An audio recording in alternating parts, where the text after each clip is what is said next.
Welcome to Beauty and the Gi, the podcast about jiu-jitsu and so much more. I'm Jen Eads, a one-stripe blue belt full of curiosity and questions about jiu-jitsu. And I'm AJ Klingerman, a Brazilian Jiu Jitsu black belt obsessed with Jiu Jitsu. I'm Jennifer Risser, a brown belt in denial about being a brown belt.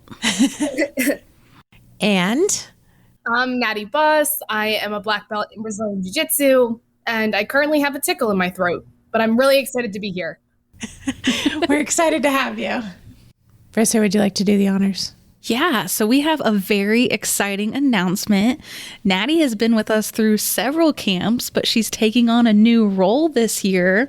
We're very excited to announce her as our final camp instructor. Natalie, are you excited?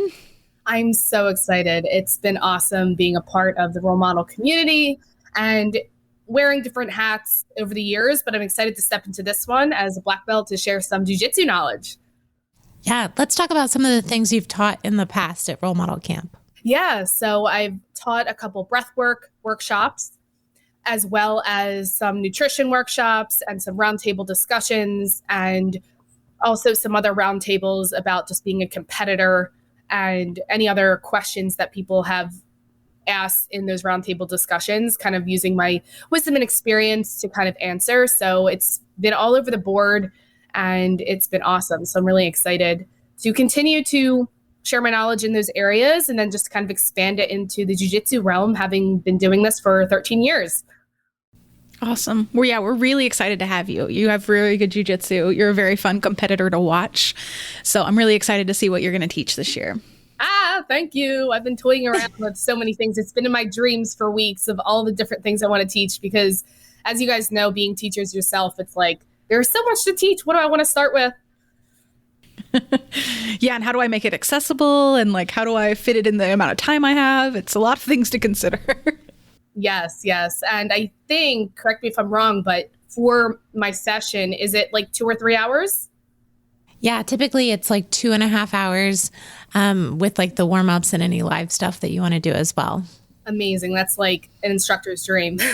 Right, exactly. Getting as much time as I want to kind of go through everything. It's awesome. What kinds of things have you been throwing around that you're thinking about teaching, or is that a secret, trade secret? No, for sure. So one of the things that has been, I think, staying true to who I am, which is a competitor, coming up through the ranks, being a competitor from 3 months into jiu-jitsu, I think that one of the things that's really helpful is understanding not just concepts, but how to see techniques in sequence, and not just like the evolution of like one technique, but really being able to what I call, and what we've called over the years, kind of like a perfect world scenario. So I'm toying around with the idea of teaching something that people can integrate from stand-up to submission. So really integrating a takedown, because I got to stay true to my roots, as well as some type of pass into a submission, generally of something that I'm working on and have a lot of success with in competition, but also keeping it basic enough for our audience, which tends to be a lot of lower ranks. So it's really accessible to them. Like, I don't do anything crazy anyway. My game is really basic jiu-jitsu. But I think it's really important to understand, if you do desire to be a competitor, how do you address when you slap hands? Because that was one of the things that took me a while to understand, because we learn all these individual techniques, but then it's like, oh, when it comes to competition, now I need to streamline and add these transitions back to back in order to make a fluid game plan. So that's something that I'm toying with. What are your thoughts? I love that. That's my favorite way to learn, is a bunch of things that go together, not doing like 4 sweeps from guard, but doing, this is something that you can do from start to finish, stand up to submission. I think that's brilliant. Actually, I was selfishly kind of hoping you would teach a little bit of stand-up, just because your stand-up is fantastic. Yeah, we are definitely hoping for that. And that's kind of a way we sometimes run classes here too, at Role Model Academy, is like, start on your feet, and where does that take you? Like going through the full spectrum there. So I'm really excited to do that. That'll be a lot of fun. Oh, I'm so happy to hear that, because that is one thing also. I wanted to bring something to the table that was a little different, having been to several camps that I haven't seen before. And that was an approach I haven't seen before. So to offer something new, I thought, I wanted to try to provide. And it's my favorite way to drill. It's my favorite way to connect concepts and to just, like I said, have confidence in competition. But then even more so, like one of my personal missions is to instill confidence with every single female athlete when it comes to takedowns, because I've personally just been recently, like just probably right before getting my black belt, have been really focusing on my guard and pulling guard rather, because it's just something I haven't really done. I've always focused on takedowns.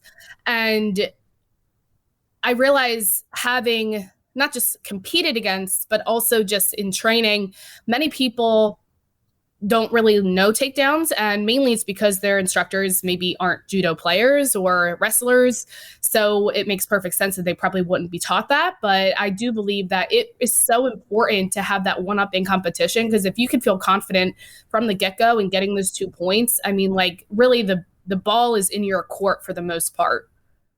I agree. That's awesome. Yeah. And I do think there's a lot of fear surrounding takedowns, like people, because you don't do them a lot, or, like most people don't do them a lot. So there's a lot of fear surrounding that because of that. So it'll be good to like show them that it's not so scary. Yes. And just so people know listening to this, I promise they're going to be low risk takedowns. So nothing that's going to be, injury prone. It's ones that I have so much success with in competition, and I teach this all over for many years now, from all different ranks and heights and ages and genders, and everyone can do these takedowns. So just to kind of, minimize that fear a little bit for those who are like, That's good. So we have interviewed you before on the podcast. It was in September of 2020. So a lot has changed since then. It's crazy. Yeah. So at that time, you still lived in Pennsylvania, right? Yes.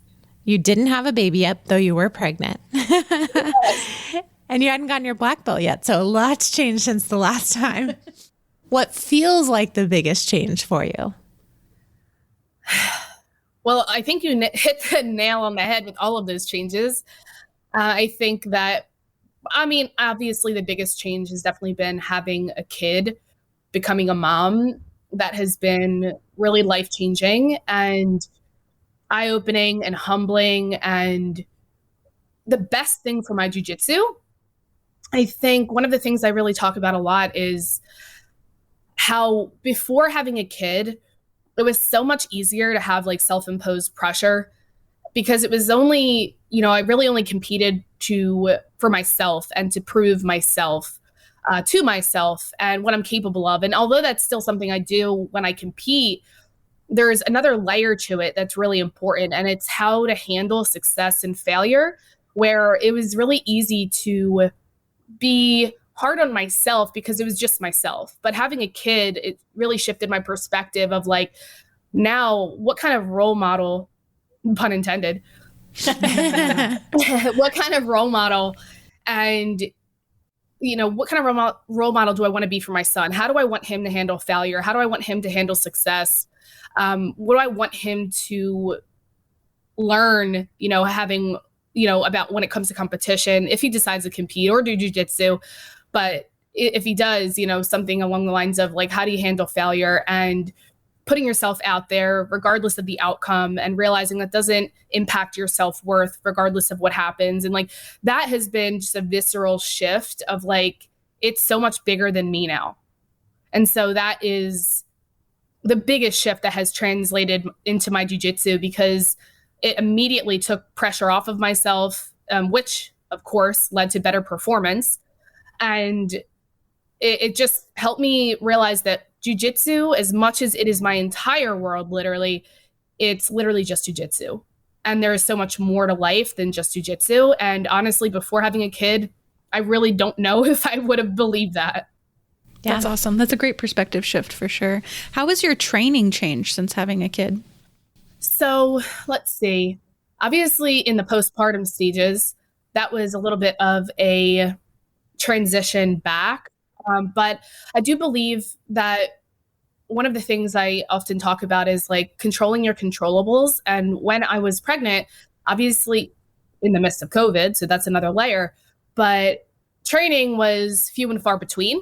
And so, especially so as I started to lose my core, that just became not an option. So just focusing on what the other things are that I was able to control, which was my nutrition, which was my mindset, which was doubling down on recovery and self-care and doing other cross training that I could do being pregnant. And just doing that, I feel like set myself up for success to come back into jiu-jitsu and to transition back into jiu-jitsu with minimal resistance and kind of apprehension, like, because I felt prepared.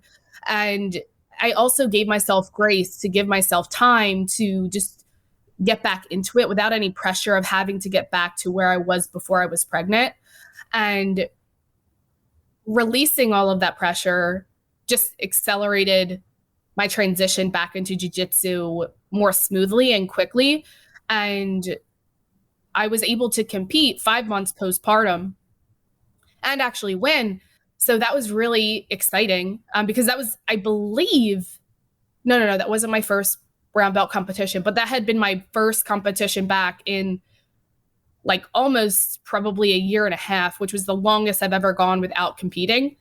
So to come back 5 months postpartum and win after that big hiatus, I think that spoke a lot to the practices that I had leading up to that competition for sure. And since then, I've been able to integrate training on a regular basis, about 4 to 5 times a week. And I bring my little guy with me. He's been on the mat since 2 weeks old.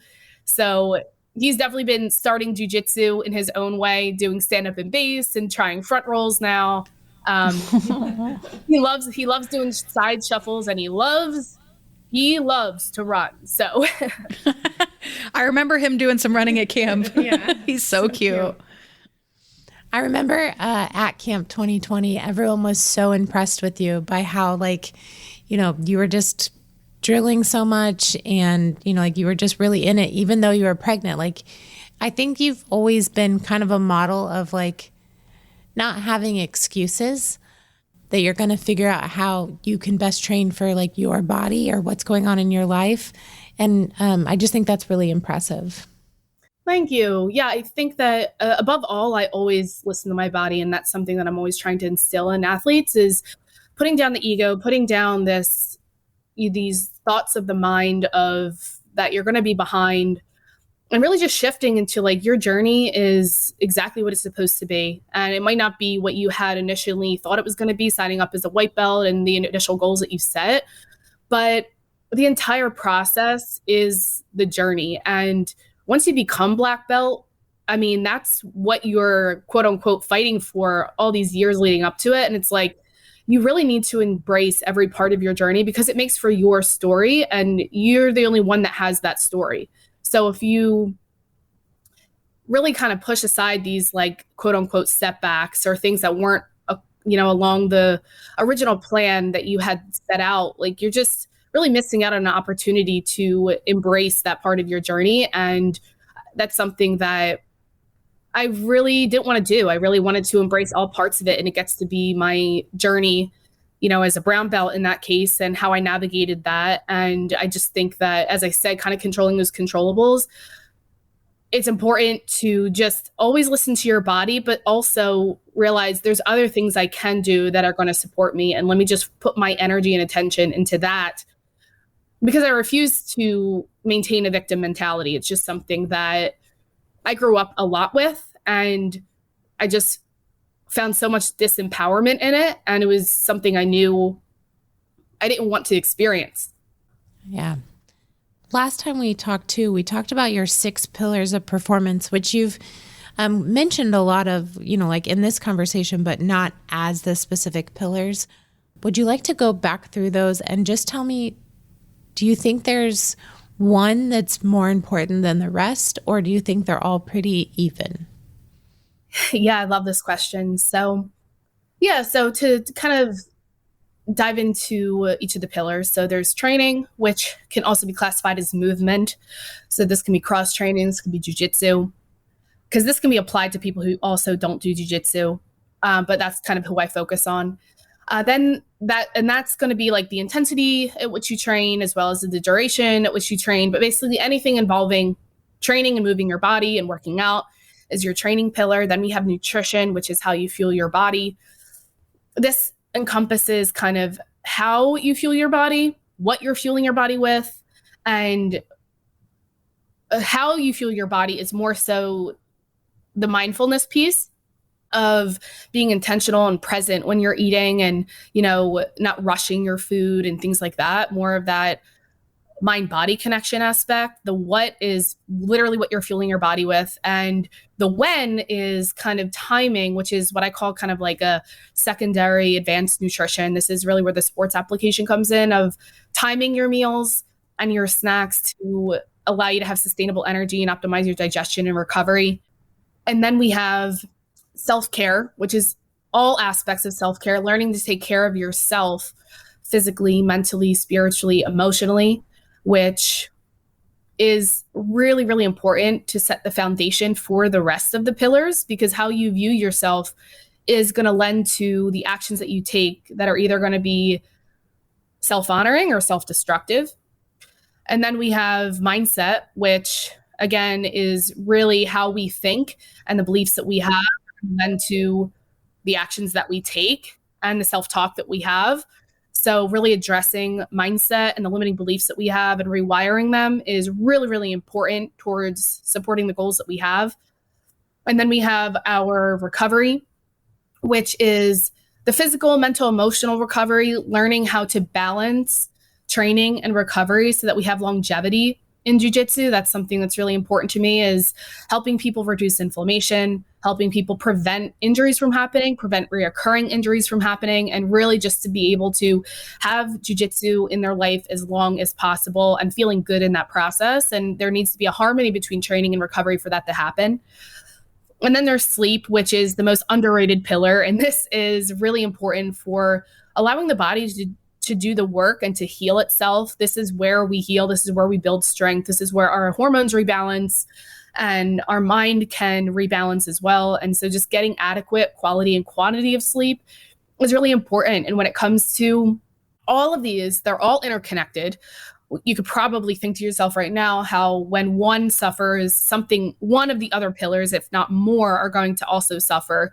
Sleep is a great example of that. When we, undershoot our sleep, get 5 hours of sleep, we wake up, we're groggy, our cravings might be a little higher, so we might not make better choices with nutrition, which affects our energy, which affects our training. So it just is a snowball effect. And so when it comes to the most important, I created the wheel of performance because I wanted everyone to see each of the pillars as an equal part of the circle, because they all contribute equally to each other. So it's arguable that, as I kind of hinted at, I think if I had to pick one that was above the others, it probably is going to be self-care.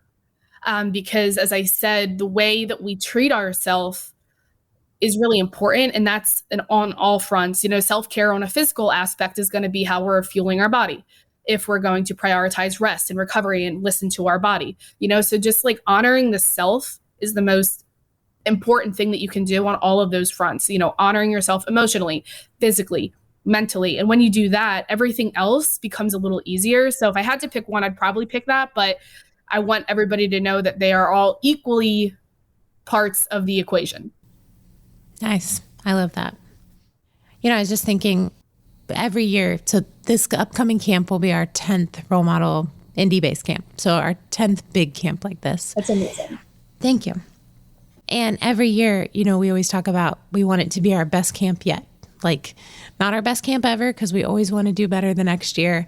And just listening to you and how much knowledge you have to offer, and knowing Emily Kwok and how just prolific she is, I really think that this camp not only will be our best one yet, but potentially our most life-changing camp. Absolutely. And actually, am I allowed to say what the theme is? Is that still a secret? No, let's do it. And actually, our theme this year is Bloom Where You're Planted. And I feel like that really fits in with a lot of what you were saying. To us, it kind of means wherever you are, whatever your circumstances, figure out, make it, make yourself bloom. And I think that really fits with your message.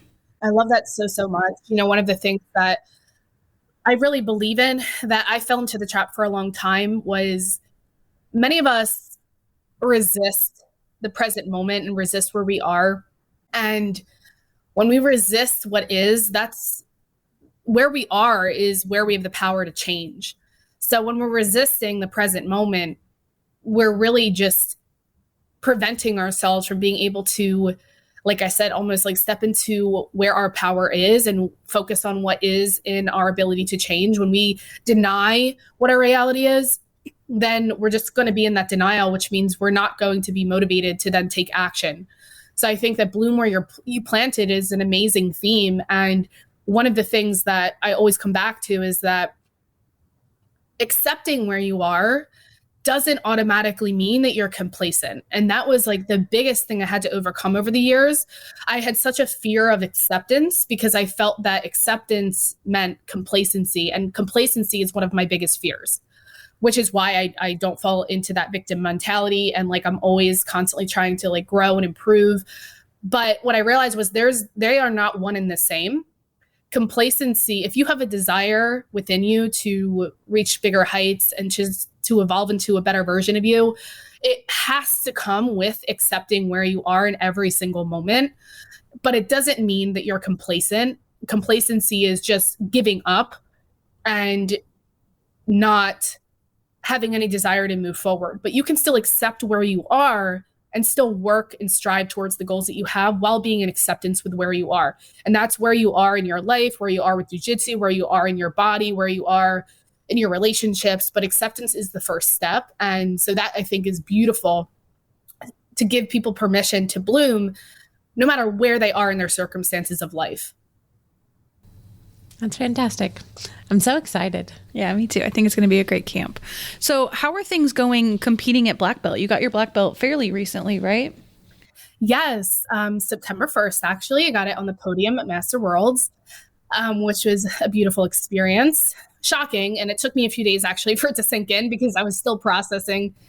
I bet. Like kind of how well I did at Master Worlds. It was the best performance I ever had at IBJJF. And like I said, that was the least I was ever competing leading up to something major like that.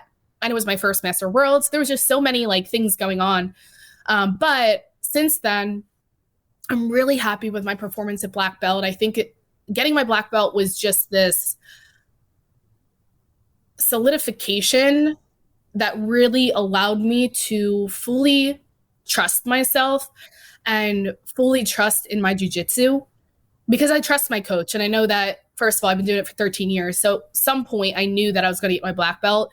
And just that is a symbol of some type of expertise, some type of, wisdom that you hold. And so just really honoring that black belt by not doubting it and stepping into it has led to success so far at black belt. I can't even believe that I became a no-gi Pan Am champ. Like I said, my first, there's like on one hand, I could count how many times I was probably on the podium at IBJJF because of mental blocks that I've had over the years. And to be able to, it was my first black belt competition was Pans, and I came out as a champ. And that just lended just so much. It just pointed to so much of the work that I've been doing and just that shift that I truly made. So that was a huge win. And I had other wins since black belt since that and hit some just like submissions and techniques that I've been working on. And it's just been amazing to realize that I can compete at that level and win. And that's a great feeling. Yeah, that's really cool because that's a very deep belt. The waters are very deep at black belt. There's not like you've had your black belt for less than 3 years. This is your division. It's just, you're a black belt. Good luck. Absolutely. And actually it's interesting because like I'm so excited for the moments when I can fight people like, not that I'm calling her out, but but like Karen Atunes. I know, and I only say that because I know that she is in my division. But like I'm more excited than I am nervous about fighting someone like that because I'm like, I cannot wait to first have the honor to fight someone like that. And second, like see how I compare against them, like see what my jiu-jitsu is really like against the highest level. Like it's more exciting for me. And I know for sure it's like, you know, as soon as I got my black belt, it was like a big relief, because not so much of meeting that milestone, because I kind of was like able to relax into the knowing that I was a white belt again. So it was just kind of like, all this work, 13 years just to become a white belt again. And now I feel peace. That's one really cool thing about our sport too. You know, like if you play basketball for 13 years, you probably still aren't going to get to, you know, compete against LeBron James, you know, like, yeah. But if you do jiu-jitsu, there's a time when you get to compete against your idols in jiu-jitsu. And I just think that's really cool. Yeah, it's very cool. For sure. 100%. Okay. So we do need to kind of wrap this up. I know we've kept you a little longer than we said we would, but this has been a great conversation. We appreciate you very much and are so excited to have you at camp. We typically ask for like an on or off the mat tip from our guests. Do you have a tip for our listeners? So let's see. I always have lots of tips. We love that about you. Is there any particular message that's coming through for you that I could speak to? Like, honestly, listening to you, it feels like what I've gathered the most is like not putting pressure on yourself or holding yourself to certain expectations. And that kind of releasing that has been one of the, you know, healthiest things for you and really helped you grow the most.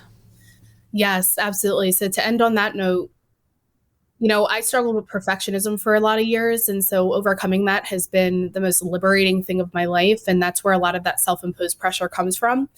So if that's you tend to have a largely critical self-talk, you know, take the pressure off, enjoy the journey. One of the biggest things I like to say is that, you know, the destination is the journey, you know, and really embrace all aspects of the journey, take the pressure off, allow yourself to have fun in jiu-jitsu, because your motivation will plummet and, you know, you'll start to lose yourself if you don't have fun. Fun needs to be like the primary factor, whether it's going to class as a hobbyist or whether it's going to be in competition. Just really have fun. And I think what can also help is remember that having a why is really important too. Like, why are you doing whatever it is that you're doing? Again, whether you're a hobbyist or competitor, if you can connect with your why, it connects you to something greater than yourself, which can really help you zoom out and not get so self-focused, like ego-wise and like with that self-critical talk. So focus on, you know, why are you doing this for yourself? For longevity, for better health, for confidence. And just like bring that along with having fun into everything that you do. And your journey is going to be so much more enriching. And when it comes to perfectionism, last thing I'll say is, you know, being perfect doesn't exist. So you're holding yourself at this unattainable standard that's going to lead you to feeling disappointed, which only disempowers you. So perfectionism is the thief of joy and it robs you of progress. So in order for you to progress faster, release the pressure, allow yourself to be human, allow yourself to be messy, because humans are messy. And, you know, I'll leave you with the mantra that is, it seems very like obvious, but honestly, it helped me literally for decades because I thought I was a robot for decades. And it's okay to be human. It's okay to be human. That is literally a mantra I use on the daily. Anytime those patterns of perfectionism want to come up, I literally just remind myself, it's okay to be human. And it just really releases that pressure. And it just brings that sense of like, okay, mistakes get to happen and it doesn't affect my self-worth or anything else. So I hope that helps someone. Definitely. That's fantastic. That was fantastic. Where can people find you? You can find me most likely on the gram is where I hang out the most, at Nattie Boss RD, as well as our Body by Boss account, which is Body by Boss LLC on Instagram. So come hang out, shoot me a DM. I'd love to message you. I'm always on there. So that's probably where you're going to see me the most. I do have an email, but I don't check it as much because I have a lot of spam emails, like accounts and, you know, subscriptions and all these things that I have yet to sit down and actually delete because it's soul sucking activity. But Instagram is where you can find me. And Fantastic. let me do one more plug. In my podcast, you won't be able to directly message me on the podcast, but please check out the podcast, the Empowered Athlete Podcast. I think you'll find a lot of value in it. And it speaks to a lot of the things that we talked about on this episode as well. So feel free to check it out on Spotify or Anchor and shoot me a DM if anything resonates. Fantastic. Jen, where can they find us? We're hanging out on Instagram at Beauty and the Gi Podcast. And I'm AJ Klingerman everywhere you go, except I'm role model on TikTok. So random. And you can find me at JRiz and the His on Instagram. All right. Thanks for listening, and we will see you on the mat. Beauty and the Gi is a production of the Brassy Broadcasting Company. And brought to you by Role Model Grappling. Check us out at rolemodelswanted.com.